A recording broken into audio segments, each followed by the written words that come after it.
नमस्कार, आप देख रहे हैं आरएनआई न्यूज। मैं हूं आपके साथ गुफरान खान। रुपए में डॉलर की तुलना में 25% तक की कमजोरी आ चुकी है। ऐसे में इस बात का आकलन करना जरूरी है, रुपए की इस गिरावट का आम आदमी के जीवन पर क्या असर पड़ने वाला है।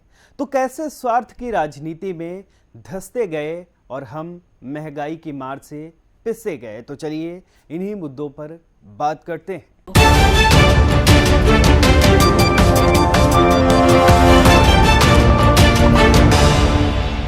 समय समय पर राजनीतिक दलों और उनके नेताओं ने अपने राजनीतिक स्वार्थों और कई बार अत्यधिक निजी मामलों को प्रतिष्ठा का प्रश्न बनाकर सरकारें गिरा दी। जैसे जैसे हम आज़ादी की तारीख के बाद का फासला तय करते गए, राजनीतिक स्वार्थ में उतने ही अधिक धंसते चले गए। स्वार्थ की इस राजनीति में हमेशा आम आदमी पिसता गया। इस दल से उस दल में जाकर सरकारें गिराई गई और खर्चीले चुनाव बार बार आम आदमी पर डाले गए। हम महंगाई के बोझ तले दबते गए, लेकिन नेताओं ने अपनी दल बदल प्रवृत्ति नहीं छोड़ी। तो चलिए रुपए पर आते हैं, रुपए पर बात करते हैं।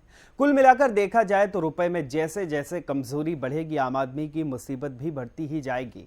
इसका सबसे बड़ा कारण यह है कि हमारा देश बहुत सारी चीजों के लिए आयात पर निर्भर है। ज्यादातर आयात निर्यात अमेरिकी डॉलर में ही होता है, इसलिए बाहरी देशों से कुछ भी खरीदने के लिए हमें अधिक मात्रा में रुपए खर्च करने पड़ेंगे।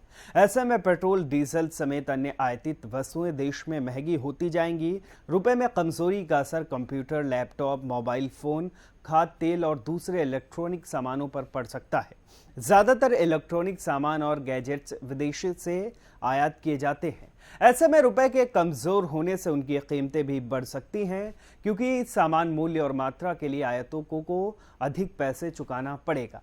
विदेश में पढ़ाई करना भी रुपए में कमजोरी के कारण महंगा हो सकता है। रुपए के मूल्य में गिरावट का साफ मतलब ये है कि आपको हर डॉलर के लिए ज्यादा रुपए चुकाने पड़ेंगे। इससे विदेश में पढ़ने वाले छात्रों का खर्च निश्चित तौर पर बढ़ जाएगा। अगर आप कारोबार या छुट्टियां मनाने के लिए विदेश जाने की सोच रहे हैं, तो रुपए के कमजोर होने से यह आपके लिए खर्चीला सौदा साबित हो सकता है। जैसे जैसे रुपया कमजोर होकर नीचे गिरेगा, आपकी विदेश यात्रा महंगी होती चली जाएगी। अगर आपने 70 रुपए प्रति डॉलर के स्तर पर अपनी विदेश यात्रा का प्लान बनाया, तो रुपए के 80 प्रति डॉलर हो जाने से आपका खर्च में भी तकरीबन 15% की बढ़ोतरी हो जाएगी। रुपए की कीमत जैसे जैसे नीचे जाती है, इससे देश की आयात भी महंगा हो जाता है। इससे देश का करंट अकाउंट डिफिसिट भी घटता है। रुपए में आ रही कमजोरी सबके लिए नुकसान का सौदा नहीं है। निर्यातकों को इससे फायदा होने वाला है। इसका कारण यह है कि विदेश में सामान बेचने से डॉलर में आमदनी होती है, और जैसे जैसे रुपए कमजोर होकर गिरेगा, उन्हें अपने उत्पाद की ज्यादा कीमत मिलेगी। आईटी और फार्मा कंपनियों को रुपए में कमजोरी से फायदा होता है, क्योंकि वो अपने उत्पादों का बड़े पैमाने पर निर्यात भी करते हैं। उनकी ज्यादातर आय डॉलर में ही होती है।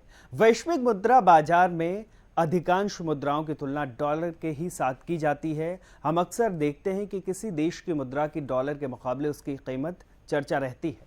हमारे देश में सभी रुपए के उतार चढ़ाव की तुलना डॉलर से ही की जाती है। बीते कुछ महीने में डॉलर के मुकाबले रुपए काफी कमजोर हुआ है, पर आखिर रुपए की डॉलर से तुलना क्यों होती है, इस सवाल का जवाब छिपा है द्वितीय विश्व युद्ध के दौरान हुए ब्रेटन वुड्स एग्रीमेंट में। इस समझौते में न्यूट्रल ग्लोबल करेंसी बनाने का प्रस्ताव रखा गया था। उस समय युद्धग्रस्त पूरी दुनिया में अमेरिका आर्थिक तौर पर मजबूत होकर उभरा था। ऐसे में अमेरिकी डॉलर को दुनिया की रिजर्व करेंसी के रूप में चुना गया, और पूरी दुनिया की करेंसी के लिए डॉलर को एक मापदंड के रूप में इस्तेमाल किया जाने लगा। फिलहाल आरएनआई की इस वीडियो में आज के लिए बस इतना ही। ऐसे ही तमाम खबरों के लिए बने रहिए आरएनआई न्यूज के साथ।